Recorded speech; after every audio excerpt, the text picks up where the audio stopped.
Okay, Math 138. This is section 1.3, linear functions and models. We've talked about functions and the concept of functions in section 1.2. We talk about, modeling and what do we mean by modeling, and using the function to kind of describe what's going on in the situation. We're going to back up now today in this section, and we're going to talk about linear functions. What is it that makes a linear function different from other functions? And I kind of used some of this example the other day, which is not all new. Okay, a linear function is a function that can be written in the form, get this under control here, a linear function is a function that can be written in the form f of x equals, or y equals mx plus b. Okay, b is sometimes called the y-intercept, it's sometimes called the initial value. Okay, the initial value is what I like to call b when I'm using that in terms of an application.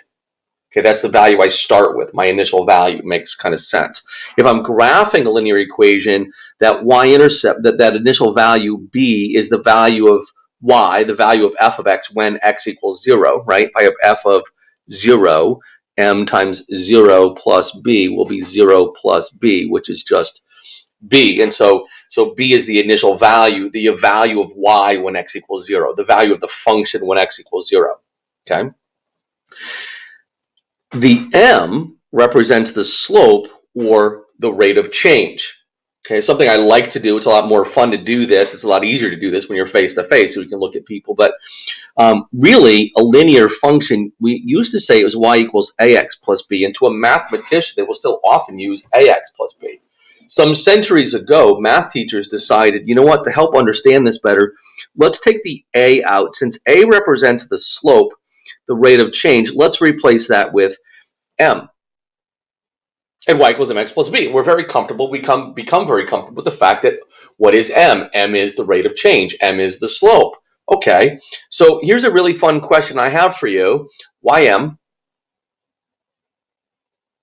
I mean, if I'm looking at the word slope, if I'm looking at the phrase rate of change, I don't see an m in there anywhere at all. So why m for slope? Why m for rate of change? Well, when I said that this change was made centuries ago, education was done in Latin. The Latin word for change is morph. M. M for morph, M for rate of change. Change is M. That's why the M. So keep that in mind, that M is the rate of change, the rate at which Y changes for each change in X. So you'll see the slope down here, M is, this is the delta, the change in Y divided by the change in X, the change in Y divided by the change in X, the difference in the Y values divided by the difference in the X values. Okay, slope is the rate of change. Let's look at example 1 here, right? We say create a table of values. And notice how the values of y will change compared to the values of x. So let's make a table of values, x, f of x. And I always suggest that the first x you pick is 0. So if we pick f of x is 0, f of 0 will equal 3/4 times 0 plus 2, which is 2, because 3/4 times 0 is 0 plus 2 is 2. If x is 0, y is 2. What's the y-intercept? The y-intercept is the point 0, 2. Notice the y-intercept is a point. The y-intercept is not 2. The b value is 2. In the equation, the b value is 2, but the y-intercept is the point where the line would cross the y-axis, and that is the point 0, 2. Okay, now pick another value for x. And here some students will say, well, let x be 1, let x be 2. No, I would not let x be 1 or 2 or 3, because I don't want to do 3/4 times 1, get 3/4 and add it to 2. I don't want to do 3/4 times 2. I don't want to do 3/4 times 3, okay, because I don't want to deal with fractions right now.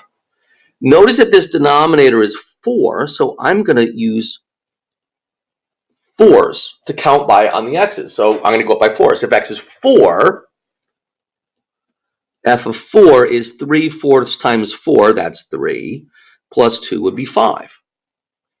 F of 8 would be 3/4 times 8, which is 6, plus 2 is 8. F of 12 is 3/4 times 12, which is 9, plus 2 is 11. Notice, what's the value the x is increasing by? 4, 4, 4. What's the rate that the y values are increasing by? 3, 3, 3. What's my slope? My slope is 3/4. Okay, my slope is 3/4. 3 over 4. 3 over 4. Every time the x value increases by 4, the y value will increase by 3. X went by 4, by 4, by 4. X increases by 3, y increases by 3, by 3, by 3. Okay, so my slope is 3/4. Okay, to calculate the slope, by the way, what we could do up here, right? 11 minus 8 is 3. 12 minus 8 is 4. We're going to divide the change in y by the change in x. So we're going to divide that 3 by 4. And so that's my slope. So if I want to calculate my slope, my whiteboard here is going crazy. If I want to calculate the slope of the line that passes through the points 2, 8, and 7, 12, remember that slope is the difference in the y values divided by the difference in the x values. So the difference in my y values is 12 minus 8 divided by 7 minus 2. 12 minus 8 is 4, 7 minus 2 is 5. My slope is 4/5, or 4 over 5. Number 3, calculate the slope of the line that passes through the points -3, 4, and 2, -5. And by the way, if I have two problems in a row that are similar, feel free at any time to pause the video, try number 3 on your own. Then come back and see if you did the same thing as what I got. Okay. So number 3, my slope is going to be the difference in the y values divided by the difference in the x values. And I'm writing this piece here just for the video purposes. There's no need to write that. So it's going to be -5 minus 4, right? -5 minus 4 divided by 2 minus -3. Be very, very careful with your signs here. -5 minus 4 is a -9. 2 minus -3 is a +5. So my slope is 9/5. Okay. If, by the way, I would have subtracted in the opposite order and done 4 minus 5 minus -5 divided by -3 minus 2, and I reversed each of those, does it matter which point is point 1 and which point is point 2? 4 minus a -5 is 9. -3 minus 2 is a -5. Notice we get -9/5 again. We get the same slope. So no, it doesn't matter which one of these 2 points is point 1 and which one is point 2, as long as whichever point has x1 also has y1. Okay.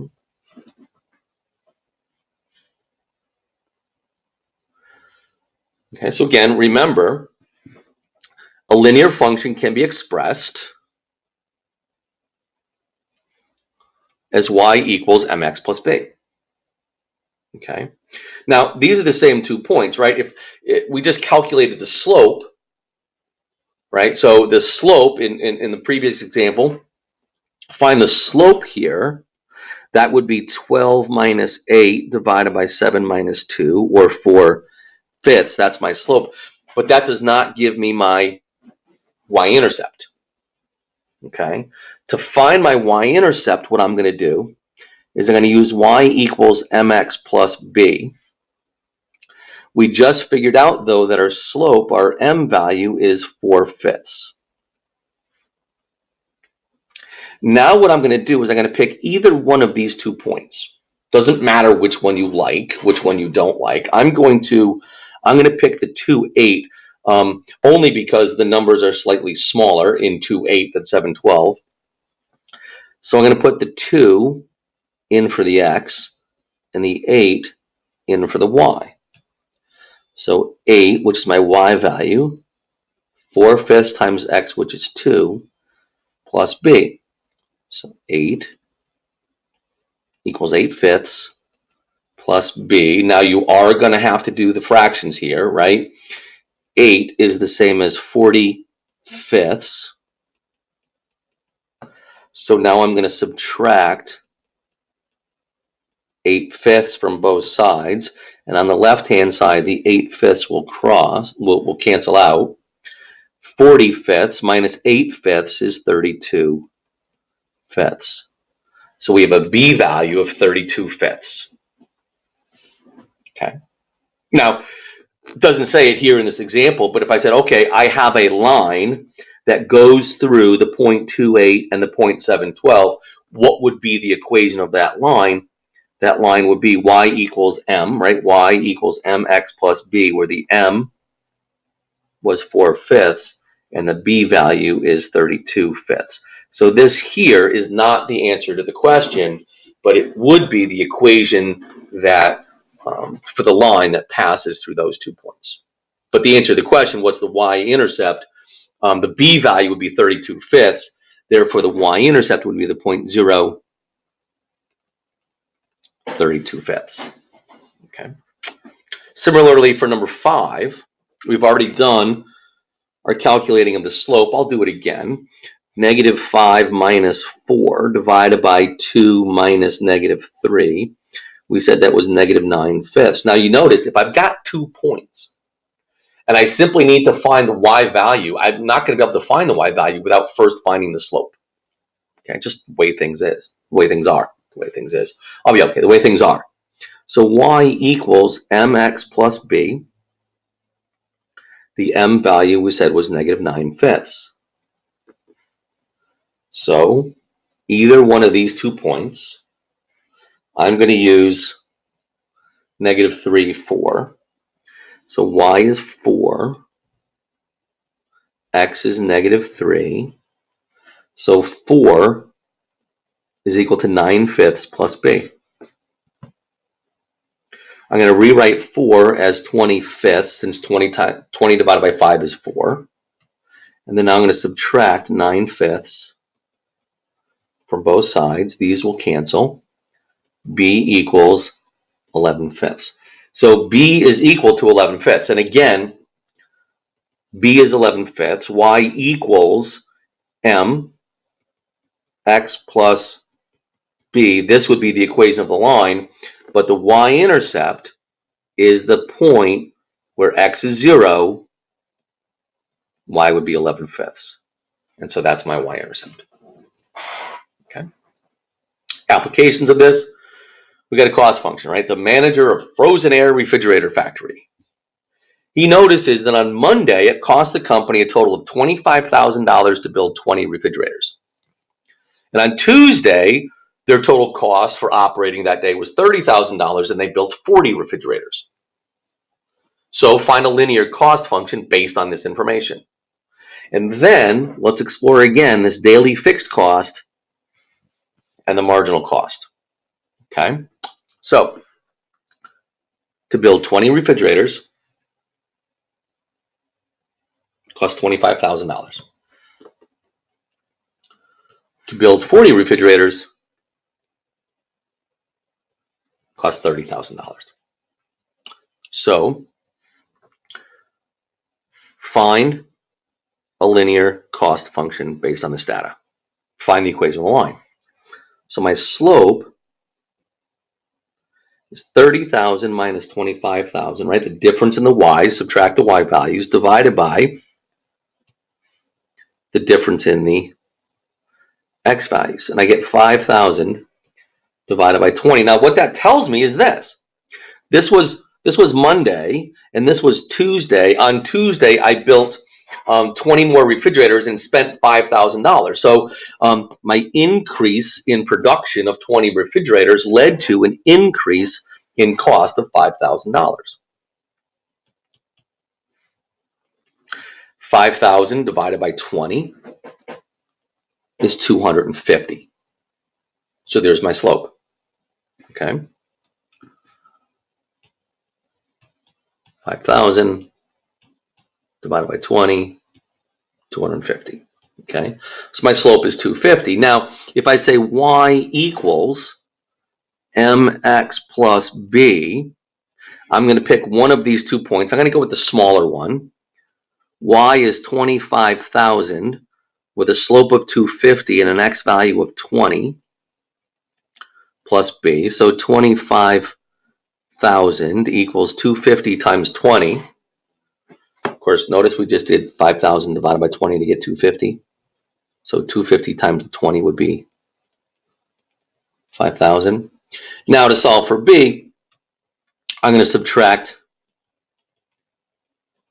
5,000 from both sides, and b will equal 20,000. So when I write this as an equation, y is equal to 250x, because 250 was my slope, plus my b value of 20,000.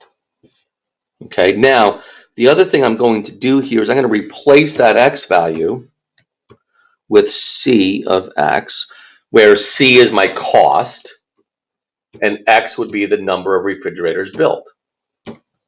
So c of x, the cost for making x refrigerators, is 250x plus 20,000. That is my linear cost function. Okay. Now the daily fixed cost is 20,000. That is my fixed cost. What does that mean? It costs me $20,000 to be able to make refrigerators. That's the cost of opening my shop. That's the cost of paying my employees. That's the cost of paying for electricity. That's the cost of paying for the office staff. $20,000 is the cost to be able to make refrigerators. $250 is the marginal cost. Each additional refrigerator will cost me an additional $250. So it costs $250 to make a refrigerator. It costs $20,000 to be able to make a refrigerator. Okay. One thing I like to do, I don't know if I've mentioned this in any of my previous videos, I enjoy making furniture for us here at home. My wife says to me, "Oh, I want you to make a bookshelf. What's going to cost you?" I look at her and I don't say these things anymore, but I want to say, "Do you mean the fixed cost or the marginal cost?" And she rolls her eyes. But here's the case, right? What would be the cost for me to make a bookshelf? I'm in the process now of designing and making a bookshelf. So if I make a bookshelf, I say to her, well, the cost of materials to make this bookshelf, I anticipate will be around $50. But that's just the cost of material. If I made one bookshelf, it's going to cost me $50. The second one will cost me about $50. A third one would cost me about $50. However, that only includes the material that it takes to make each bookshelf. What about the tools that I have?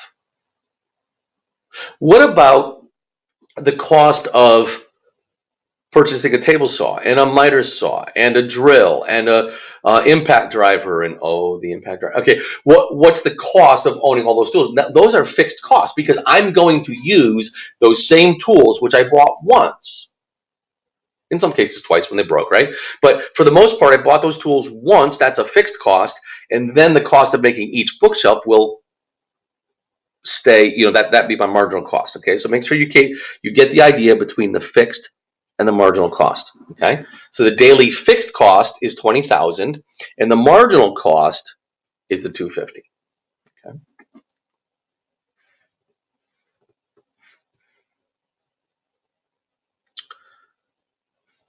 Now, this is something that you may or may not like. Okay, we're going to start using P and Q. P for price, Q for quantity. And I know I write these things assuming that you can read what I'm writing, which is why I tell you what that word is as I write it. Quantity, P for price, Q for quantity. I hope this makes sense, right? If I sell 20 t-shirts, actually, let's back up. Let's not talk about t-shirts. Let's talk about bookshelves since we were just talking about them. Okay. Let's suppose that I sell 5 bookshelves for $250 each. What's my price? My price is $250. What's my quantity? 5. Okay.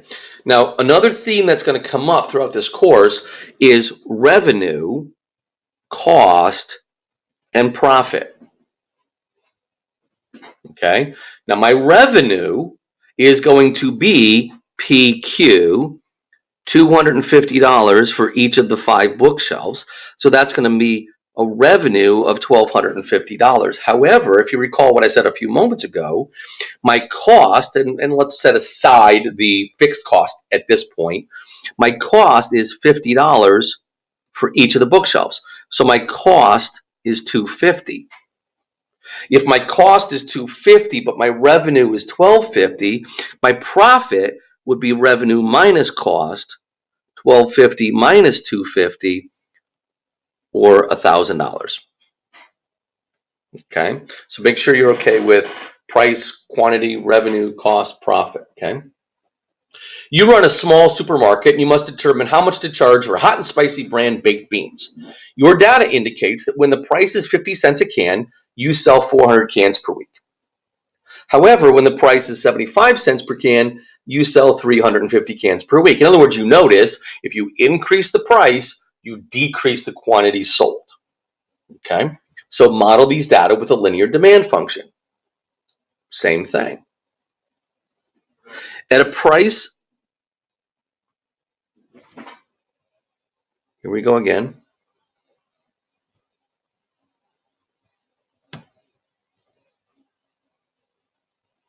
Sorry for this. At a price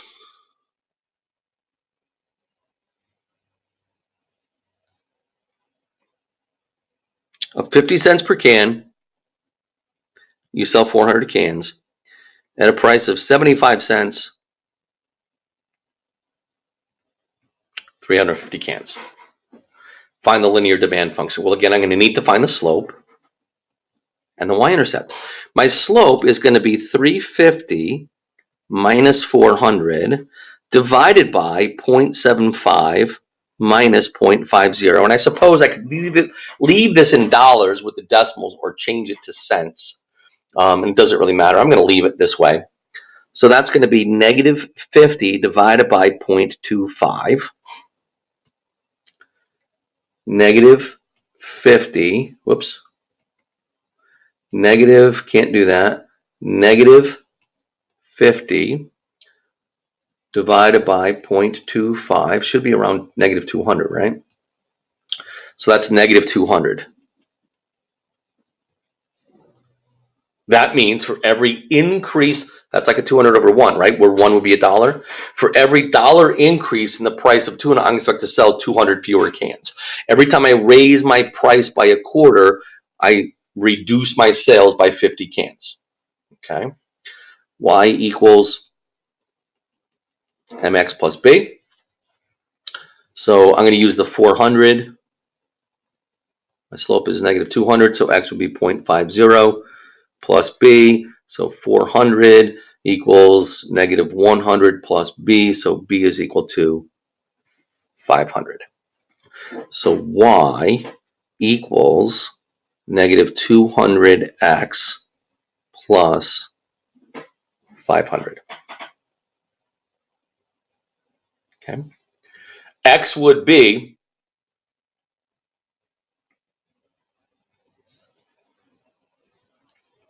the price, right? So if my price is 0, I would expect to sell 500 cans, which is kind of crazy, right? But for every $1 increase, I would expect to sell 200 fewer cans. Okay, so the slope, that's what the slope means. Okay, for every increase of a quarter, I would expect to sell 500 fewer coins. If X is $1, my price is $1, I would expect to sell 300 cans. If X is 0, if my price is 0, I would expect to sell 500 cans, which is a little silly, but that's literally what that math would mean. And so the application is going to change that just a bit. Okay. Right? What about a change in time? Worldwide sales of tablet computers were expected to increase from about 130 million units in 2012 to around 350 million units in 2017.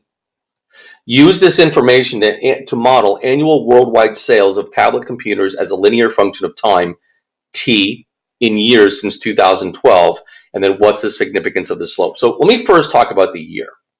And I really do like to ask this question. Again, it's a lot more for one of these conversations, a lot more fun in person. I can see your face. You can see my facial expressions. Okay. I like to ask the question, what year is it? And many people will tell me, oh, it's the year 2021. Is it? So the Earth, the universe has only been around for 2021 years? Or is it 2021 years since a significant event? Since an event that has been in history that has been decided to be significant? Which is it? I mean, if you look at other calendars, there's a Chinese calendar which is different from the Gregorian calendar, which is the one we use. The Jewish calendar is even different. I believe it's the Jewish calendar. It's the year 5,000 and something. The Chinese calendar is the year 8,000 and something. What year is it? Really, X is going to represent the number of years since. Remember the previous video where X represented the number of years since your 10th birthday. Okay? So what we're going to do here is, rather than say X represents the number of years since the year 0, we're going to let X or T represent the number of years since 2012. So if T represents the number of years since 2012, then we're not going to use 2012, 130 million units, and 2017 is 350 million units. We're not going to use that. Instead of using 2012, that's going to be year 0. And 2017 is not 2017 years since the year 0. 2017 is 5 years since 2012. So in that case, our 2 points become 0, 130, and 5, 350. So my slope is 350 minus 130 divided by 5 minus 0, which is 220 over 5, which is 44. Which means in a 5-year period, I would expect my sales to increase by 220 million units, or 44 over 1. Each year, I would expect my sales to increase by 44 million units. Okay? Does that make sense? Now, if I want to find the linear function, okay, f of t is equal to 44t, right?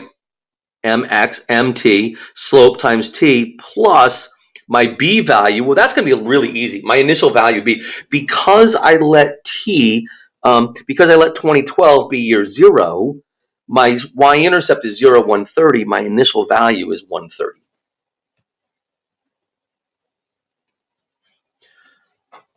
And so there's my linear function as a function of time, giving me the number of worldwide sales of tablet computers that I would expect. Okay.